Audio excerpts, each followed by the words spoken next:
Ladies and gentlemen, let us cast our gaze upon the unfolding and increasingly perplexed drama within the landscape of women's professional basketball.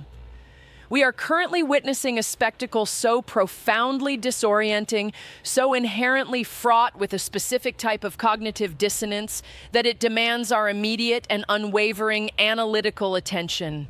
We stand at a juncture where the lines between organizational advocacy and inexplicable self-sabotage have become irrevocably blurred. Consider, if you will, the extraordinary circumstance surrounding the treatment of Caitlyn Clark. It appears by all observable metrics and through the lens of recent events that this transcendent athlete continues to be subjected to a level of disrespect by the very league she has revitalized, a phenomenon that is as baffling as it is counterproductive.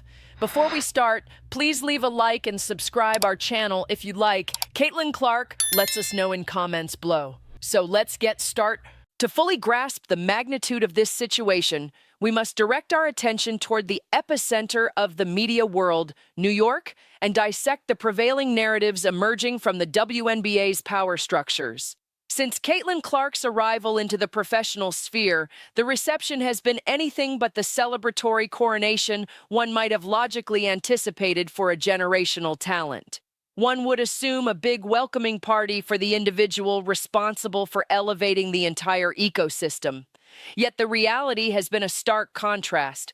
We have observed a disturbing pattern: players physically confronting Clark with actions that border on assault, coaches disparaging her contributions or minimizing her impact, and a league office, from the commissioner down to the officiating crews, that appears to turn a blind eye to the conduct endorsed against her.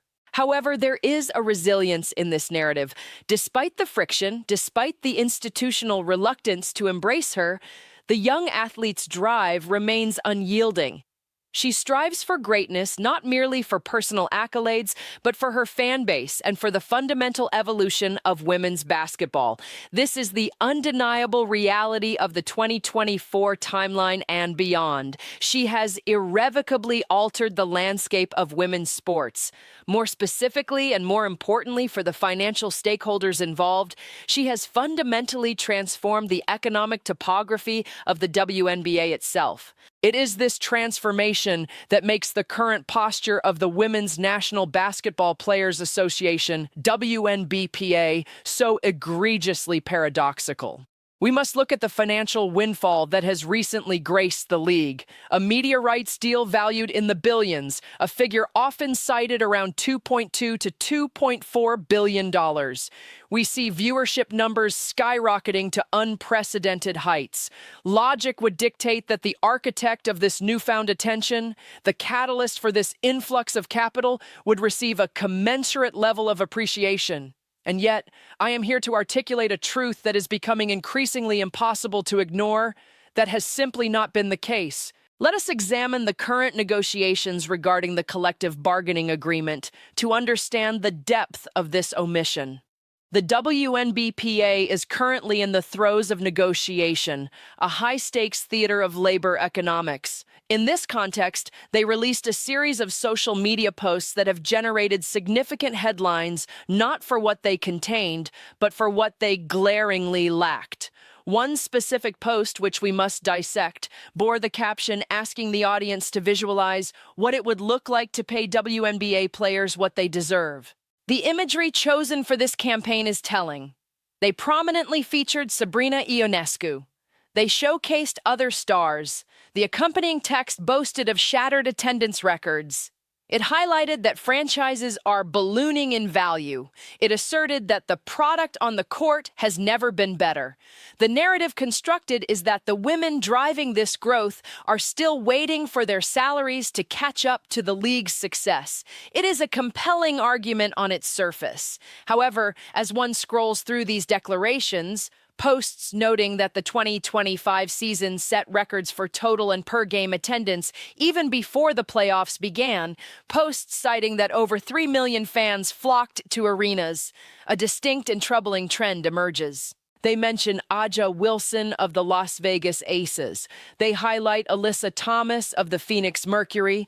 They showcase charts and graphs illustrating the disparity between league revenue growth and the player's tiny cut. They ask, quite pointedly, where's the player's cut? Yet, as we analyze slide after slide of this digital campaign, an obvious question arises, one that fans and observers quickly identified. Where is Caitlyn Clark? We are 4-5 slides deep into a presentation about the explosive growth of the WNBA, about the surge in attendance and valuation, and the name of the single most pivotal figure in that growth is nowhere to be found. This is not merely an oversight. It feels like a deliberate excision of history. The disconnect becomes even more profound when we look at the specific financial data cited by the union itself to bolster their argument. They point to big moves in the Bay, reporting that the Golden State Valkyries, the league's newest expansion team and a massive draw, are on pace to generate more than $70 million in revenue for the 2025 season. They juxtapose this against stagnant player salaries. They highlight the skyrocketing value of franchises, noting the ownership group in New York, specifically referencing the purchase of the Liberty for roughly $15 million, a franchise that is now worth an estimated $450 million. That is a 30-fold increase in value. The argument the union is making is that given this rapid growth in revenue and franchise equity, it is increasingly difficult to believe the league's pleas of poverty. They feature quotes from Nneka Ogwumike regarding NBA involvement and the demand for change. Pay the players, they demand. And yet, in this entire manifesto dedicated to the league's newfound prosperity, there is no Caitlyn Clark post. Her image is absent. Her name is omitted. This is a glaring ethical paradox. It is no secret, indeed it is a fact so luminous that Stevie Wonder could see it, that Caitlyn Clark played the pivotal role in garnering the notoriety the league now enjoys. They can cite Aja Wilson, they can attribute success to various fan bases, but when we strip away the rhetoric and examine the singular variable that moved the needle, that brought the league to the table to demand the type of money they are now seeking, the answer is simply Caitlyn Clark. This sentiment is not isolated to casual observation. It is being echoed by media outlets that cover the sport. Outkick recently published an article that is raising headlines, bluntly stating that Caitlyn Clark continues to be disrespected by her WNBA peers. The analysis within that piece is striking in its candor.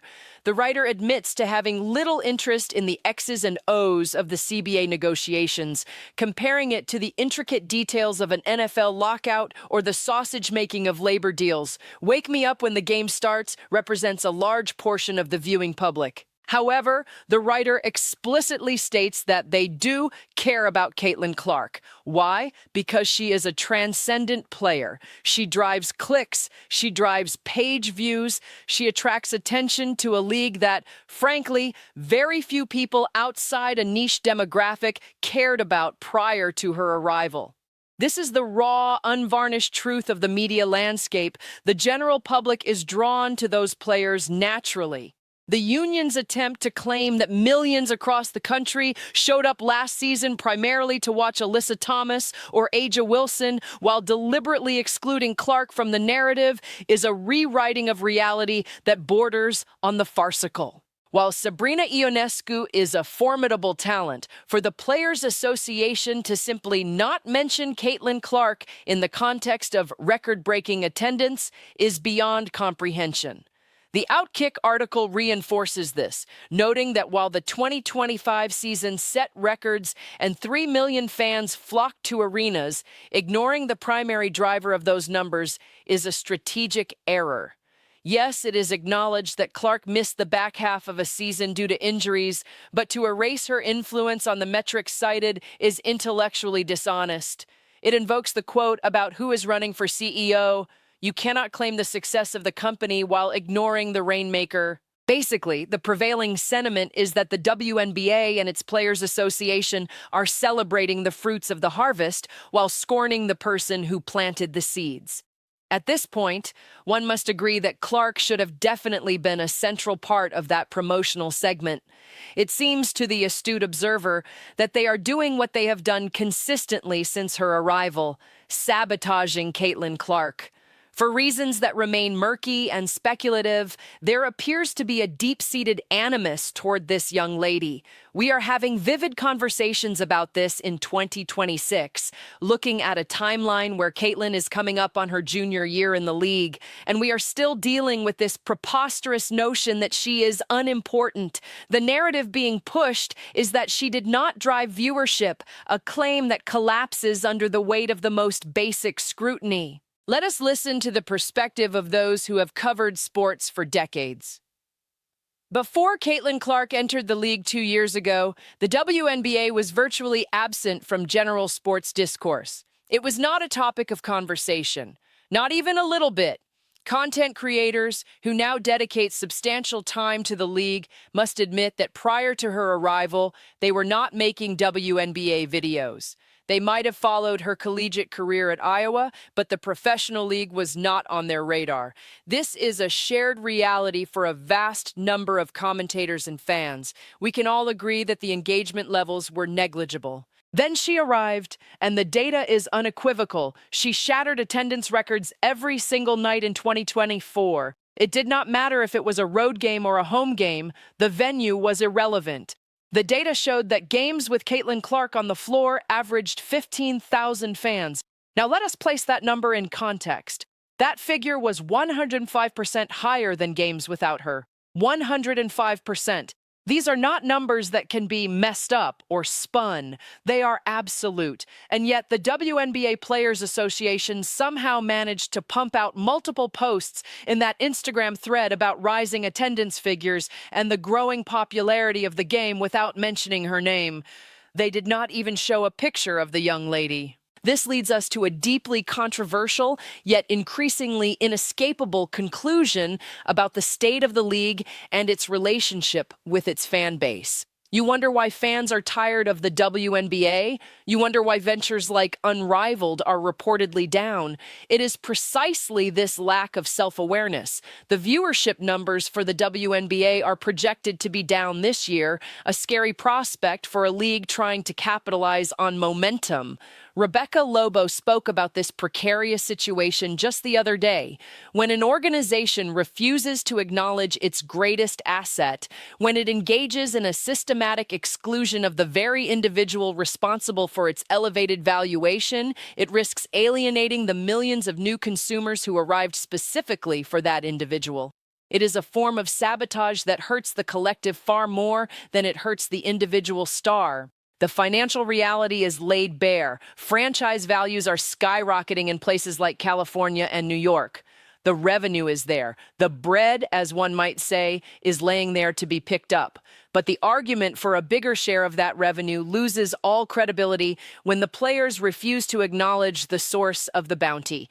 By pretending that the attendance records and the billions in media rights are solely the result of a collective effort by veteran players, while ignoring the 105% attendance bump provided by one specific rookie, the union undermines its own negotiating position in the court of public opinion. The public knows the truth. The fans who flock to those arenas know who they came to see. And when the official bodies of the league attempt to gaslight the audience by presenting a history of the last 2 years that excludes Caitlyn Clark, they do not look strong. They look petty. They look disconnected from the business reality that governs their profession. We are witnessing a wild development in professional sports where the labor force is actively antagonizing the primary driver of their own labor value. It is a strategic misstep of breathtaking proportions. The league's growth is undeniable, but the distribution of credit is being manipulated in a way that insults the intelligence of the consumer. The questions must be asked. Why is there such a reluctance to give credit where it is due? Why does the inclusion of Caitlyn Clark in a post about success seem to be anathema to the WNBA Players Association? Is the resentment so deep that they would rather present an incomplete picture of their own success than acknowledge her role in it? As we look toward the future, with the Golden State Valkyries set to bring in massive revenue and the league poised for further expansion, one has to wonder if this strategy of exclusion will continue. If the viewership numbers drop, as predicted, and if the unrivaled venture struggles, perhaps there will be a reckoning. Perhaps there will be a realization that you cannot build a sustainable future by ignoring the present reality. The sheer disrespect shown, from the physical alterations on the court to the omission in digital marketing, creates a narrative that is exhausting for the fans. It pushes people away. It tells the new audience, the millions who tuned in for the first time, that their interest is not validated by the league's inner circle. It suggests that unless you are a fan of the old guard, your viewership is merely a statistic to be harvested, but not respected. This is the difference between going from your $2,500 a month apartment to buying yourself a home. The money is on the table because of the Caitlyn Clark effect. The players want that money, and they deserve a fair share of it. But to demand the money while pretending the effect doesn't exist is a fundamental contradiction. It is a baffling entanglement of ego and economics. So we watch as the union posts its charts and its photos of Sabrina and Aja. We read the captions about the product on the court, and we notice the silence where a specific name should be. It is a silence that speaks volumes. It tells us that despite the billions in media rights, despite the sold-out arenas, despite the 15,000-seat averages, the internal culture of the WNBA has not yet made peace with the catalyst of its own revolution. Until that reconciliation happens, until the league and its players can openly and honestly acknowledge the source of this most successful season in league history, the friction will remain. The fans will continue to point out the hypocrisy. The comment sections will continue to be filled with questions about where is Caitlyn, and the credibility of the union's messaging will remain compromised. This is not just about one player. It is about the integrity of the narrative. It is about acknowledging the game changer. Caitlyn Clark changed the landscape of women's sports. She changed the landscape of the WNBA, hence the media deal, hence the viewership. To deny this is to deny the very ground upon which they are now standing to make their demands. As we move forward, shaking off the haters and looking toward the next chapter, one can only hope for a shift in strategy, a shift toward reality, a shift toward recognizing that a rising tide lifts all boats, but only if you acknowledge the moon that pulls the tide. Right now, the WNBA seems intent on ignoring the moon while demanding credit for the water. And that, ladies and gentlemen, is a strategy destined to fail. What do you truly think about this omission? Is it a calculated move by the union or simply a manifestation of the disrespect that has plagued Clark's tenure since day one? Let us know your thoughts. The story is ongoing, the numbers are indisputable, and the drama, unfortunately, seems far from over.